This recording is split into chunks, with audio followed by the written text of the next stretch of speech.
Sir ನಮಸ್ತೆ. ನಮಸ್ಕಾರ. ಕರವೇ ಸಿಂಹಸೇನೆಯ ಸಂಘಟನೆ ಕೇವಲ ಕನ್ನಡ ಭಾಷೆಯ ಬಗ್ಗೆ ಮಾತ್ರ ಮಾತನಾಡುತ್ತಾ ಅಥವಾ ಈ ರಾಜ್ಯದಲ್ಲಿ ನಡೆಯುತ್ತಿರುವಂತಹ ಅನ್ಯಾಯಗಳ ಬಗ್ಗೆಯೂ ಮಾತನಾಡ್ತೀರಾ? ನಮಸ್ಕಾರ.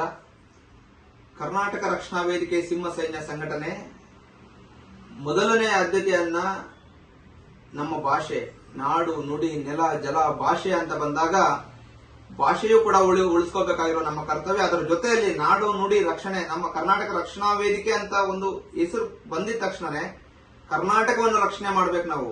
ಅಲ್ಲಿ ಆಗುವಂತ ಅನ್ಯಾಯಗಳು ಸಾವಿರಾರು ಇದಾವೆ. ಆ ಎಲ್ಲದರ ವಿಚಾರವಾಗಿ ಕೂಡ ಇವತ್ತು ರಾಜ್ಯದ ಜನ ಮಾತಾಡ್ತಿದ್ದಾರೆ. ಕರ್ನಾಟಕ ರಕ್ಷಣಾ ವೇದಿಕೆ ಸಿಂಹ ಸೈನ್ಯ ಏನು ಹೋರಾಟ ಮಾಡ್ತಾ ಇದೆ, ನ್ಯಾಯಯುತವಾದಂತಹ ಹೋರಾಟ ಮಾಡ್ತಾ ಇದೆ, ಅದು ಜನ ಮೆಚ್ಕೊಂಡಿದ್ದಾರೆ. ಅನೇಕ ವಿಚಾರಗಳನ್ನ ನಾವು ಇವತ್ತು ಹೋರಾಟ ಮಾಡ್ತಾ ಇದ್ದೇವೆ. ಅದರಲ್ಲಿ ಪ್ರಪ್ರಥಮವಾಗಿ 16ನೇ ದಿನ ನಾವು ಕರವೇ ಸಿಂಹ ಸೈನ್ಯದ ನಡೆ ಸ್ವಚ್ಛತೆಯ ಕಡೆ ಅನ್ನೋ ಒಂದು ಅಭಿಯಾನವನ್ನು ಮಾಡ್ತಾ ಇದ್ದೇವೆ. ಬಹಳ ದೊಡ್ಡ ಮಟ್ಟದ ಯಶಸ್ವಿಯಾಗಿ ಕಾರ್ಯಾಚರಣೆ ಮಾಡ್ತಾ ಇದ್ದೀವಿ. ಇದು ದೇಶ ಬಿಟ್ಟು ವಿದೇಶಕ್ಕೆ, ನಮ್ಮ ರಾಜ್ಯ ಬಿಟ್ಟು ದೇಶ ಬಿಟ್ಟು ವಿದೇಶಕ್ಕೂ ಕೂಡ ತಲುಪಿದೆ. ಅಲ್ಲಿಂದ ಕೂಡ ಸುಮಾರು ಜನ ಕರೆ ಮಾಡ್ತಿದ್ದಾರೆ. ಇದು ಬಹಳ ಒಂದು ಉತ್ತಮವಾದಂತಹ ಪ್ರತಿಕ್ರಿಯೆ ಸಿಕ್ಕಿದೆ. ಸರ್, ನಿಮ್ಗೆ ಜನರ ಬೆಂಬಲ ಸಿಗ್ತಾ ಇದೆಯಾ ಈ ನಮ್ಮ ನಡೆ ಸ್ವಚ್ಛತೆಯ ಕಡೆಗೆ? ಖಂಡಿತವಾಗ್ಲು ಅದೇ. ಈಗ ನಮ್ಮ ರಾಜ್ಯ ಬಿಟ್ಟು ದೇಶ ಬಿಟ್ಟು ಹೊರದೇಶದಲ್ಲೂ ಕೂಡ ನಮ್ಮ ಸಂಘಟನೆಗೆ ತುಂಬಾ ಆಸಕ್ತಿಯಿಂದ ನಿಮ್ಮ ಸಂಘಟನೆಗೆ ಸೇರ್ತೀವಿ. ನಾವು ನಿಮ್ಮ ಸಂಘಟನೆ ಜೊತೆ ಇರ್ತೀವಿ. ನೀವು ಮಾಡ್ತಾ ಇರೋ ಪ್ರತಿ ಕೆಲಸ ಕೂಡ ನಮ್ಮ ಹೃದಯ ಮಿಡಿಯುವಂತ ಕೆಲಸ. ನಿಜವಾದಂತ ಜನನಾಯಕರು ನೀವು, ನಿಜವಾದಂತ ಜನಪರವಾದಂತ ಕೆಲಸ ಮಾಡ್ತಾ ಇರೋದು ನಾವು ಅನೇಕ ಬೇರೆ ಬೇರೆ ಎಲ್ಲ ನೋಡಿದೀವಿ. ಅದರಲ್ಲಿ ನಮಗೆ ಕಂಡಂತೆ ನೀವು ಬಹಳಷ್ಟು ಉತ್ತಮವಾದಂತ ಕೆಲಸ ಮಾಡ್ತಿದ್ದೀರಿ ಅಂತೇಳಿ ಬಹಳಷ್ಟು ಸಾವಿರಾರು ಜನ ಇವತ್ತು ಉತ್ತಮವಾದಂತಹ ಪ್ರತಿಕ್ರಿಯೆಯನ್ನು ಕೊಡ್ತಿದ್ದಾರೆ. ಅದರಂತೆ ನಾವು ಹೋಗ್ತಾ ಇದ್ವಿ. ಅದರ ಜೊತೆಯಲ್ಲಿ ಪರಿಸರ ರಕ್ಷಣೆ ನಿಮ್ಮೆಲ್ಲರ ಹೊಣೆ ಅನ್ನೋ ಮತ್ತೊಂದು ಅಭಿಯಾನವನ್ನು ಕೂಡ ಪ್ರಾರಂಭ ಮಾಡ್ತಾ ಇದ್ದೀವಿ. ಇಲ್ಲಿ 1 ಕೋಟಿ ಸಸಿಯನ್ನ ನಾವು ನೆಡಬೇಕು ಕರವೇ ಸಿಂಹ ಸೈನ್ಯ ಕಡೆಯಿಂದ ಅಂತೇಳಿ ನಾವು ಕರೋನಾ ಸಂದರ್ಭದಿಂದ ಕೂಡ ಮಾಡ್ಕೊಂಡ್ ಬರ್ತಾ ಇದೀವಿ. ಈಗ ಇನ್ನೊಂದಷ್ಟು ವೇಗವಾಗಿ ಆ ಕಾರ್ಯಾಚರಣೆ ಕೂಡ ಮಾಡ್ತಾ ಇದೀವಿ. ಸರ್, ಇನ್ನೊಂದು ಕ್ವಶನ್ ನಾನು ಕೇಳಲೇಬೇಕು. ಅದೇನಂದ್ರೆ, ಇವತ್ತು ಬಿಡದಿ ಟೌನ್ಶಿಪ್ ವಿರೋಧಕ್ಕೆ ಒಂದು ಹೋರಾಟನೇ ಆಗ್ತಾ ಇದೆ. ಈ ಒಂದು ಹೋರಾಟಕ್ಕೆ ನೀವು ಕೂಡ ಬೆಂಬಲ ನೀಡಿದ್ದೀರಾ. ನಾವು ಅಲ್ಲಿರುವಂತಹ ಜನರಿಗೆ 10,000 ಪೊರಕೆಯನ್ನು ನೀಡ್ತೀವಿ, ಈ ಒಂದು ಟೌನ್ಶಿಪ್ ಅನ್ನು ವಿರೋಧ ಮಾಡ್ತೀವಿ ಅಂತ ಹೇಳ್ತಿದ್ರಿ. ಈಗ ಈ ಒಂದು ಅಭಿಯಾನಕ್ಕೆ ಜನರೇ ಬೆಂಬಲ ನೀಡ್ತಾ ಇದ್ದಾರೆ. ಖಂಡಿತವಾಗ್ಲೂ ಒಳ್ಳೆ ಪ್ರಶ್ನೆ ಇದು.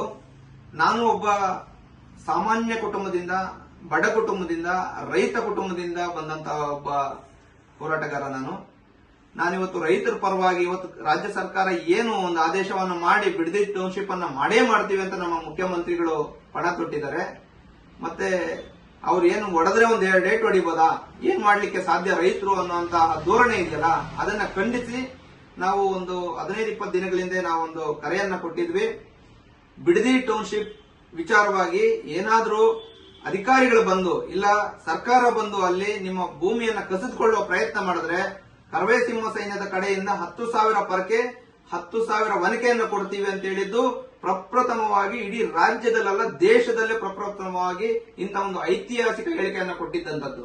ಇವತ್ತು ಅದೇ ನಮ್ಮ ಮಾತನ್ನ ಅವ್ರು ಆಲಿಸಿ ಇದು ನಿಜವಾಗ್ಲೂ ಇದು ಒಂದು ಒಳ್ಳೆ ರೀತಿಯಲ್ಲಿ ಹೇಳಿದ್ರೆ ಆಗೋದಿಲ್ಲ, ಪರ್ಕೆ ಸೇವೆ ಮಾಡಲೇಬೇಕು ಸರ್ಕಾರಕ್ಕೆ ಅಂತ ಹೇಳಿ ನಿನ್ನೆ ಪರ್ಕೆಯಲ್ಲಿ ಅಧಿಕಾರಿಗಳನ್ನು ಅಟ್ಟಾಡಿಸಿ ಹೊಡೆದಿದ್ದಾರೆ. ಇವತ್ತು ವನಿಕೆ ತಗೊಂಡು ತಯಾರಾಗಿದ್ದಾರೆ ಹೋರಾಟ ಮಾಡಲಿಕ್ಕೆ. ಇದು ಕರವೇ ಸಿಂಹ ಸೈನ್ಯದ ಆದೇಶಕ್ಕೆ ನನ್ನ ಮೇಲೆ ಇಟ್ಟಂತ ಈ ರಾಜ್ಯದ ಜನ, ಈ ಬಿಡದಿಯ ರೈತರಿಗೆ ಕೋಟಿ ಕೋಟಿ ಅಭಿನಂದನೆಗಳು. ತಾವ್ಯಾರೂ ಕೂಡ ಹೆದರಬೇಕಾಗಿಲ್ಲ.